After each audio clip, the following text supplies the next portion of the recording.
Hello again and welcome to the video. So today we've got this French Jouef model to have a look at. It's number 8525. So I got this model secondhand and it is getting a little bit old now. This box is looking in not too bad condition, though it does have a few scuffs on it, but it still has the film window there with the model inside. Here's the number 8525 and it is the usual Jouef blue colour, which looks very French. It looks quite cool and stylish even now. Let's have a look and see what we've got inside this box. So you can see here that the model is held in this polystyrene tray quite securely, and what we've got is a green open wagon and the locomotive itself. So let's have a look at the wagon first. So this is quite a simple moulding. It's just one piece with the wheels attached and two couplings. The wheels are very small and they're not very free running either, and the couplings are fitted into these pieces here and it can move back and forward. It has some detail here underneath of the brake gear molded into the bottom of the model. On the side there's some details, including this piece here which has some printed information. You can see the plank detail and it looks like some kind of ropes or something which goes up to the top. In the bed here you can see that it has some holes as well where the coupling is and just above the wheels, and there is this part here where the moulding was attached to this sprue as well. So it's not very good on the inside of the wagon there. So let's have a look at the locomotive.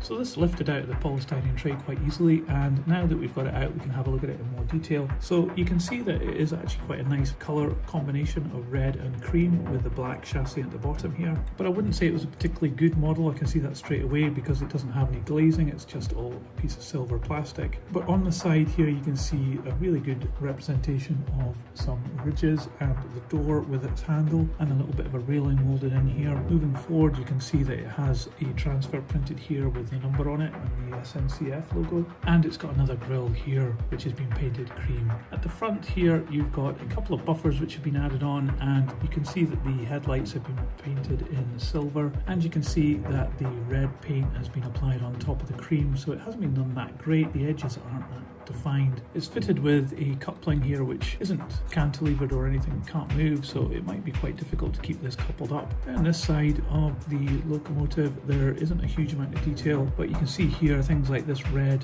fades out into the black and it's not very crisp or defined there. There are some more letters printed here, but they're covered up by this panel here, and this platform has a bit of checker plate there which is a nice touch, and the headlights again are painted in silver. This side has a little exhaust pipe coming up here. That's an added on metal piece there. So looking underneath we can see that the mechanism is quite simple, and you can see this side it has the pickups there on the outside edge of the wheels, and here you can see the motor driving these two wheels and also another pickup on this side as well. So it's quite a simple mechanism. On the top of the locomotive it's just plain cream here, there's no details at all, and that's the same for on the bonnet here. So it's quite a quirky little thing and it's quite appealing and has some retro looks. I wonder how good it's going to run on the track. Let's give it a go. Okay, we've got it on a piece of test track here. I'm just going to apply the power. Okay, so nothing's happening at the moment. I'll give it a little shot.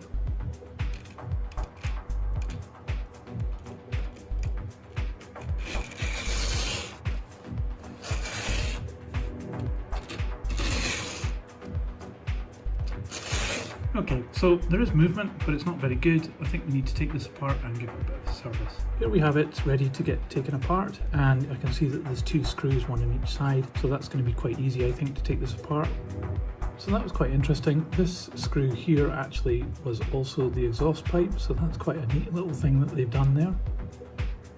So also here I can see that it has some clips as well, so I'm going to... Okay, so here we have the mechanism with the motor on top, and there's a weight on top of that. I can see that these contacts are not making much contact actually with the wheels, but it does look very clean in the gears here, so I'm not sure whether it's a problem with the pickups or the gears themselves. I'll maybe apply some power on each side of this motor and see what happens. So I'm just going to apply some power here now. Well, that was pretty good. I think the motor is very strong. It seems to be working very well. So I think it's the pickups that's the problem. The pickups rub on the outside edge of these wheels, and there is a bit of grease or oil or something on the outside edge here, so that could be causing a bit of a problem. I'm going to give that a clean just with a tissue. So this one is tarnished a bit more, so I'm going to use track rubber to get this dirt off. So this is just a standard track rubber. I think it's actually Pico. I'm just going to rub the edge of these wheels. So that took a lot of work to get that wheel looking good. I think maybe that was a bit of rust or something, I'm not quite sure. So let's refit the pickups. So just looking at the contact points of these pickups at these points here at each end, do look a bit dirty as well. I'm just going to give them a bit of a clean. You need to be careful with this, these are very delicate. That looks a bit better now. But I also noticed that this part up here connects onto this part on the motor, and that connection needs to be good as well.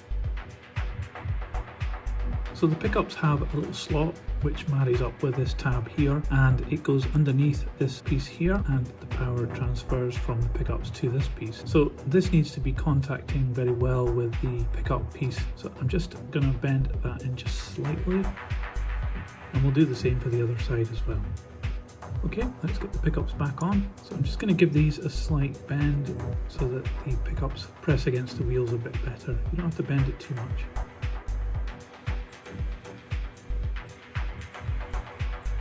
So you can see here that the pickup has gone around this little lug, and now both are attached to the wheels. It's not fouling any of the gears here.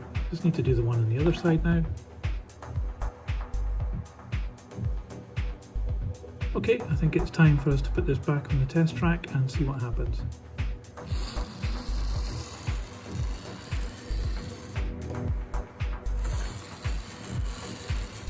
So that's good news that it's working okay now, I think. However, I did see a limitation because the wheels spin a little bit when you start off, and it can also get stuck with a bit of wheel spin. There's no option to put on traction tyres here because you need to get pickup from all the wheels, I guess. That's maybe a limitation of the mechanism, and certainly the pickups seem very delicate and prone to being problematic. So this isn't the most sophisticated of mechanisms, so I'm going to put the body back together now.